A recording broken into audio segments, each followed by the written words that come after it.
सागर में बीते दिनों कोतवाली थाना अंतर्गत लोहार वाली गली में जिस तरह सामूहिक भीड़ तंत्र का सहारा लेकर जैन समाज के द्वारा उपद्रव किया गया और विश्वकर्मा परिवार को निशाने पर लेकर उनके साथ जमकर मारपीट कर उनके यहां रखे सामान को बाहर फेंककर मकान और सामान को क्षति पहुंचाई गई, जो आतंक का खेल खेला गया, उस पर पीड़ित पक्ष को कानूनी मदद मिलने में हुई देरी पर अब विश्वकर्मा समाज भी रोष में दिखाई दे रही है। जहां समाज ने भी मोर्चा संभाल लिया है और पीड़ित परिवारजनों के साथ एसपी कार्यालय पहुंचकर पूरे मामले में जिस तरह से कानून हाथ में लेकर दहशतगर्दी का खेल जैन समाज ने खेला, उस पर कड़ी आपत्ति उठा, उनके खिलाफ सख्त कार्रवाई की मांग उठाई और स्पष्ट चेतावनी दी। अगर पीड़ित परिवार को न्याय नहीं मिला तो समाज भी आंदोलन का रास्ता अख्तियार करेगा और जब तक न्यायोचित कार्रवाई नहीं होगी और पीड़ित पक्ष को न्याय नहीं मिल जाता वह उसके न्याय की लड़ाई लड़ेगा। इस मौके पर समाजजनों ने पूरे मामले में राजनीतिक दबाव में पुलिस के द्वारा कार्रवाई में देरी की बात कही, जबकि जो घटनाक्रम हुआ उससे स्पष्ट हो रहा है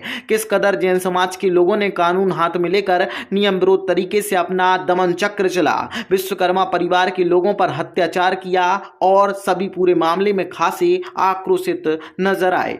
जो बताएं, आज आप लोग यहाँ पर आए थे ज्ञापन देने एसपी ऑफिस में, किस संबंध में आए थे, क्या मांगे आपकी? देखिए, कल दिनांक 21/12 को जो घटना 9 बजे 10 बजे के समथिंग घटित हुई है, ये हमारे समाज के प्रतिष्ठित और अपने हरीश विश्वकर्मा जी हैं। ये 100 वर्ष से काबिज हैं उस गैरेज पर। उसी गैरेज पर उसी जैन समुदाय के अचानक लोग जो 500 से 1000 की समथिंग की संख्या में रहते हैं और वो आते हैं और उनको बगैर नोटिस, बगैर प्रशासन की सूचना के उनके साथ मारपीट की जाती है, उनकी सामग्री को क्षतिग्रस्त किया जाता है। ये बेहद गलत है। जैन समाज एक इतनी सुसज्जित समाज है और उनके द्वारा इस प्रकार के कृत्य किए जाना अपराध है और ये अपराधियों की तरह इस पर उनके घर में तोड़फोड़ की। इसलिए हमारा सागर का जो विश्वकर्मा समाज है वो इस क्षेत्र में आज ज्ञापन देने आया है कि इस प्रकार की घटना घटे तो इस पर कानूनी कार्रवाई की जाना चाहिए। क्या कारण रहा कि सुबह से शाम हो गई और FIR भी दर्ज नहीं हो पा रही थी? देखिए, सूचना मिली कि थाने गए थे और थाने में ऐसा मिला कि आवेदन दिया है इन्होंने, उस पर भी कोई कार्रवाई नहीं हुई और इन लोगों के शायद वो कथन भी लिए गए हैं वहाँ पर, लेकिन अभी तक कोई निश्चित कार्रवाई करने का आश्वासन नहीं दिया गया। क्या कारण रहा कि FIR दर्ज नहीं हुई है? अभी तो वो उनसे मिलने के बाद पता चलेगा। अभी तो कोई ऐसी जानकारी नहीं कि क्यों FIR नहीं की गई, क्योंकि उनसे मुलाकात नहीं हुई है और अभी एसपी साहब से बात करने के बाद ये पता चलेगा कि क्यों नहीं FIR। क्या मांग कर रहे हैं मामला दर्ज? हम लोगों की मांग है समाज की ओर से कि जो घटना घटित हुई है इसमें जो उनको अपराधियों को चिन्हित करके उन पर मामला दर्ज किया जाए और जो सामग्री को क्षतिग्रस्त किया उसकी सहायता और उसका जो क्षतिपूर्ति है उसकी राशि दिलाए जाने के लिए हम लोग ये आश्वासन और ये मांग शासन से करेंगे। क्या शुभ नाम लिखते हैं? हम विनोद विश्वकर्मा है, एडवोकेट है, सदस्य विश्वकर्मा कल्याण बोर्ड, मध्य प्रदेश शासन भोपाल। ठीक, आपकी भी और अध्यक्ष। घटनाक्रम है जिस तरीके के एक समाज विशेष के लोग ने जिस तरीके का आतंक का खेल खेला, करीबन 4-5 घंटे तक का आतंक का खेल चलता रहा और कानून के जो रखवाले हैं वो वहाँ बैठे रहे, उनने कोई कार्रवाई नहीं। क्या देख रहे हैं आप? नहीं, ये तो हमारी समाज विश्वकर्मा समाज को बहुत ख़राब लगा। इसमें मतलब हम लोग बहुत दुखित हैं।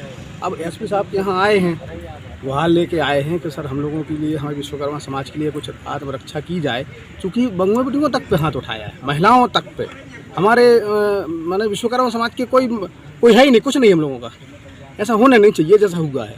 अब आगे हम लोग अगर आज इस पर अगर FIR वगैरह वो कार्रवाई नहीं की जाती है तो आगे कुछ आंदोलन की तैयारी की जाएगी। अगर देखा जाए कहीं कब्जा रहता तो एक प्रक्रिया रहती है, उसका तरीका तो क्या होता है, उसको फॉलो करना था या सीधे अपने कानून नाम की कोई चीज़ होती है, नोटिस नाम की कोई चीज़ होती है। भाई आपको लीगल नोटिस या आपके पास कोई कागज़ हो तो उसको आप लीगल नोटिस तरीके से आप बता सकते हैं कि भैया ये हमारी खुद की संपत्ति है, जन समाज की संपत्ति है, जो उनकी भी है, बताना चाहिए। फिर उसके बाद में आप तरीके से आप बोलते तो ऐसा नहीं है, वो उसका कब्जा हटवा दी, हम लोग समाज की खुद हटवा दी थी, लेकिन गलत किया। इसके लिए हम लोग संतुष्ट नहीं हैं। हमारी समाज है अभी तो छोटी सा क्षमता में हुई है, आगे चल के बड़ी क्षमता में जिला प्रदेश लेवल से इकट्ठी करी जाएगी। मकान क्षतिग्रस्त किया, ये बहुत गलत किया उन लोगों ने। वहीं पास में जैन मंदिर है, वहाँ विधान चल रहा था, उसमें से करीब 500-700 लोग निकल के आए और ना कोई सूचना दी, ना उनने बोला, ना समय दिया कुछ दिनों के लिए कि भाई एक जगह खाली करना है या कुछ। सीधा दरवाजे तोड़े और सामान बाहर फेंका और मकान तोड़ दिया। ये लोग गए रोकने के लिए तो इनके साथ मारपीट की।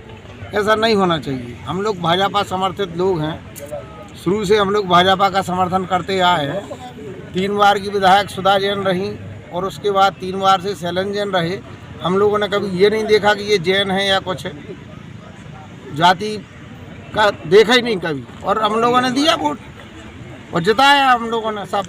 लेकिन जैन समाज द्वारा ऐसा करना, आतंकित करना और बांग्लादेशी स्टाइल में ये घटना कर दी गई, ये बहुत ही निम्न स्तर की घटना और बहुत ही गलत किया जी। इन लोगों को भाई नोटिस देना था या कुछ समय देना था खाली करवाने के लिए, तो ये तो किया नहीं और रोकने पे मारपीट भी की गई। 12-15 लाख का इनका सामान अभी भी बाहर पड़ा है, कुछ चोरी भी हो गया उसमें से, और रिपोर्ट नहीं लिखी गई 6-7 घंटे। क्या कारण रहा कि रिपोर्ट नहीं लिखी गई? अब वो तो उनने बोला था कि भाई प्रशासन हमारी जेब में है। अभी आप बात कर रहे थे कि हम भाजपा से हैं और जैन समाज का सपोर्ट किया है, किस तरीके का सपोर्ट किया है? अरे हर तरीके से, हर चुनाव में काम किया, अपने समाज की मीटिंग की, समाज को एकत्रित किया और सबको आग्रह किया कि अपन को जिताना है भाजपा को, तो भाजपा को ही वोट देना, और देते आए हमेशा से। तो जो पूरा घटनाक्रम हुआ है तो राजनीतिक हस्तक्षेप भी देखते हैं कहीं नहीं, प्रत्यक्ष तो देखने को नहीं मिला, लेकिन जो लोग तोड़ने आए थे वो उनका कहना था प्रशासन हमारी जेब में है, कोई कुछ नहीं कर लेगा, रिपोर्ट भी नहीं लिखी जाएगी आपकी।